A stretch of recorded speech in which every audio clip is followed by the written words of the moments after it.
Nasunugan ang mahigit 200 residenteng nakatira sa isang residential building sa Quiapo, Maynila. Nasa frontline ng balitang yan si Justine Punsalang. May isang gamit wala akong nakuha. Makapal na usok at nagngangalit na apoy ang gumising sa mga residente ng Globo de Oro Street sa Quiapo, Maynila kaninang alas 6 ng umaga. Natupok ang roof deck at ikatlong palapag ng gusali kung saan tinatayang higit 200 residente ang nakatira. Laking gulat daw ng mga residente nang sumiklab ang sunog. Hindi rin daw nila alam kung paano ito nagsimula. Nakatulog po kami. Tapos biglang ginising kami lahat na may sunog daw po dito mismo sa taas ng labas ng bahay namin po.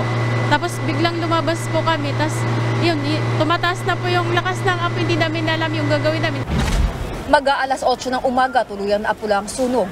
Maswerteng hindi na ito kumalat sa iba pang palapag ng gusali o mga katabing establishmento. Lahat po ng nasa third floor niya, ma'am, medyo iba slightly damaged, iba totally damaged. Pwede po tirahan yun. Kailangan po maglilinis po sila kasi po medyo nababad po ng tubig. Nagpaabot na ng tulong ang lokal na pamahalaan ng Maynila sa mga nasunugan. Sisilong muna sila sa dalawang maliit na covered walkway na itinayo sa Globo de Oro Street na lalagyan ng mga modular tents. Inaalam pa ng mga otoridad kung ano ang pinagmulan ng sunog na nag-iwan ng 225,000 pesos na halaga ng pinsala. Wala namang napaulat na nasugatan o nasawi sa insidente. Nagbabalita mula sa frontline, Justine Punsalang, News 5. Mga kapatid, Cheryl Cosing po, huwag maging huli at maging una sa lahat para sa tuloy-tuloy na balitaan at karagdagang impormasyon sa mga napapanahong issue ng lipunan.